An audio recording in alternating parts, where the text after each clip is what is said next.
is the Fitzy and Whipper with Kate Ritchie podcast. How good is that? Welcome to EduKate, another edition. Welcome, Jess. Welcome, Lizzie. Thank you. I feel as though I've missed you. We've had a little bit of a stop down. Yeah, long time. No EduKate, as we say in the biz. Well, maybe it means we just know everything. Yeah.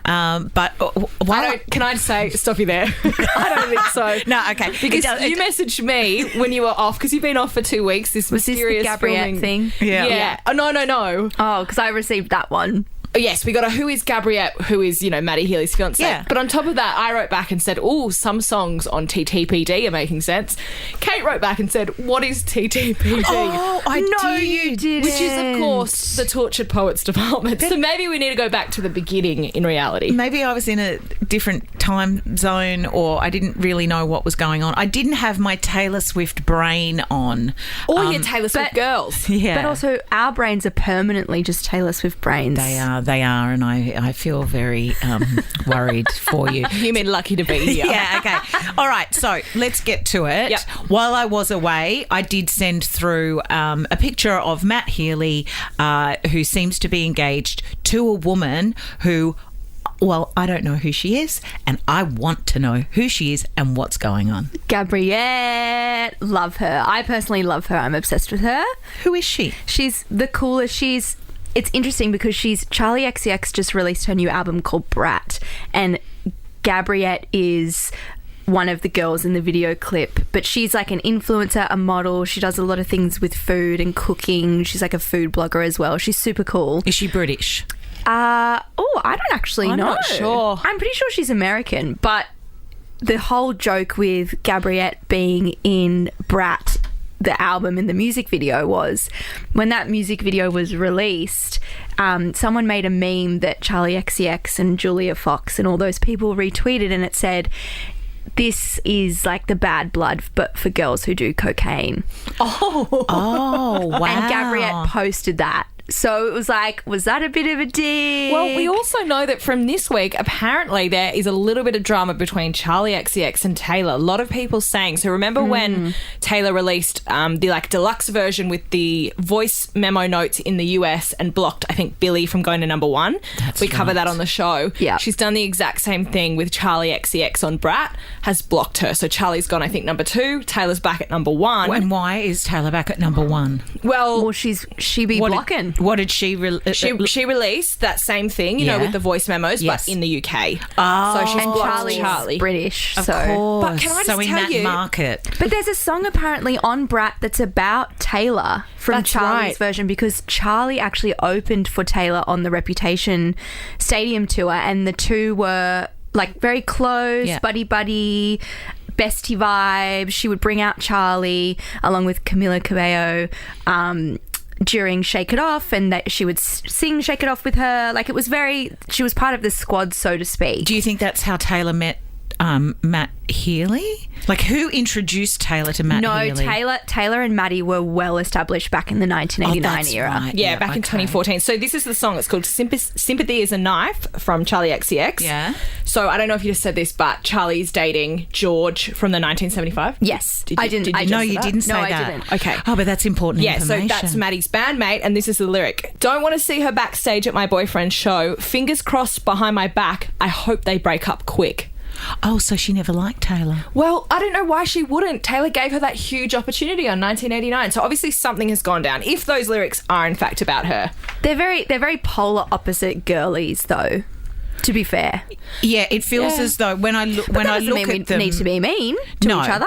No, Taylor not at is all. more pristine reputation. It feels like the girls we're talking about now have more of an edge to them. Would I be correct I in think saying you're that? right in saying that. Yeah. Well, if they're I saying love them. yeah, if they're saying yeah. it's almost like I'm sitting here looking at the two different groups. Is that right? Which one am I? I don't want to say legally. Oh, okay. Okay, what else do I need to know then? Okay, so the other thing that we've got to dive into is this article that Joe Alwyn did. We covered it on the Fitzy Whipper Kate show this week, but Lizzie has uncovered a little bit more simply by paying the subscription fee to read on. So Lizzie, please talk us through what else you found out. My own money. Did you really?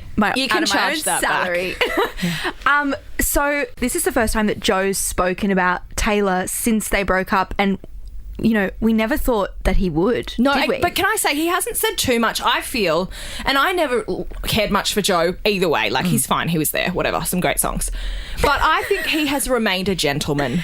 Like, Yeah. I just feel if her and Travis break up, we'll be getting a podcast, sit-down, newspaper, tell-all, whereas Joe hasn't really given us too much. That's actually really true, and thank you for raising that. Because I haven't... Thank you for being an understanding audience. No, I hadn't even thought about that, to be honest. But it does seem as though he has just continued the way the relationship unfolded, really, as it happened for and 6.5 years. I think he has said, hasn't he, that we didn't talk about it. This wasn't in the public domain when we were together.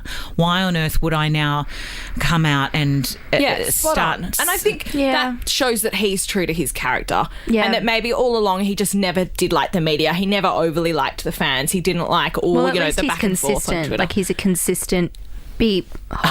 Very true. You know? All right, talk us through this extra little bit that you found. So this crazy bit, as you read on, which a lot of the other publications that were reposting what he was saying left out, which I'm like, no, if you guys were Swifties, you would realise that this is the biggest part of the entire article. Yeah. Okay. So one of the songs on TTPD is called The Black Dog, which is, everybody since she released that was like, this is 100% about Joe, couldn't be more about Joe, along with So Long London.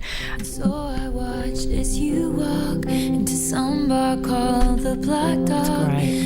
It's beautiful. In my heart, you forgot to turn it. But the thing is, the point of that song, or part of, is that perhaps Taylor or some person has a partner who is choosing going to the pub and being somewhere else over being with them, and quite possibly having an affair or spending time with somebody else. I took it to be that after they broke up, they hadn't yet finalised some things on the phone, like turning each other's locations off, and so she's seen that he's going on a date, or he's going to this pub where it's most likely he's going on a date, and he's moving on, and so that feels sad for her to realise that she's seeing him walk into this bar when she maybe doesn't feel ready to go do that herself, and just being like, what is happening? Oh, so it's post-relation. It's post-relationship. Well, that's what I took it. Oh, when I read it, I thought it was within the relationship. And I think a lot of people did, which is why he has come out and said this line in the article.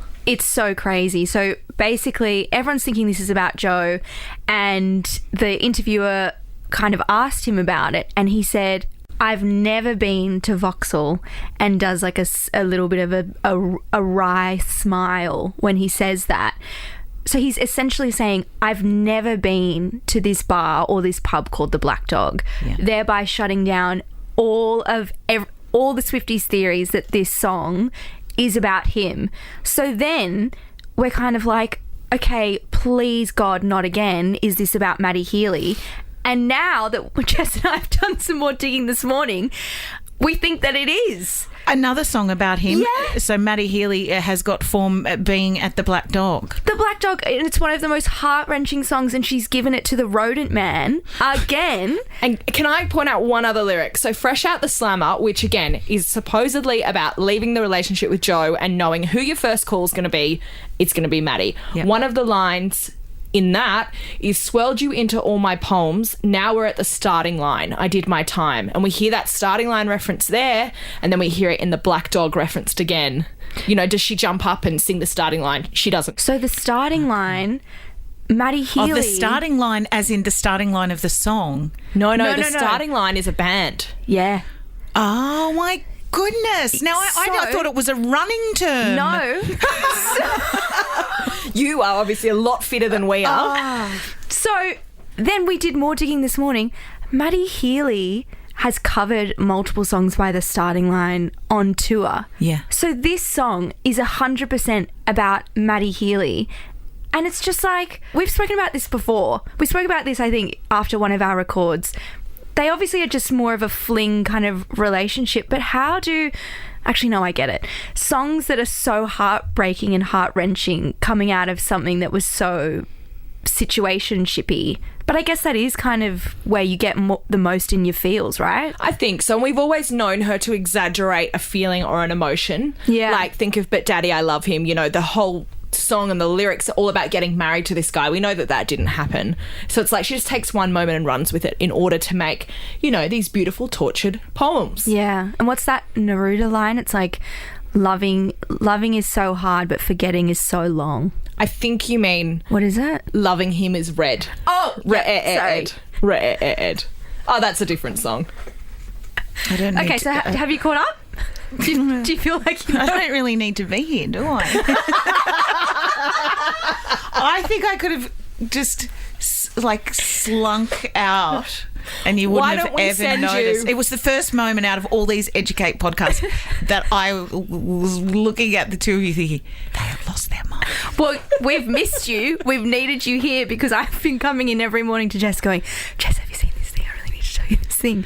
And we've needed you here to talk to you, so we're so glad you're back. Okay, well, and I'm glad I'm back too. But you still haven't answered the question about the fiancé of Matt Kelly. Yeah. I know that you What kind about of... her? But how did they meet? Oh, I don't know, because she's hot. Who knows? Yeah. Probably over Instagram. Hot attracts weirdo musician. Does it? So me, for example.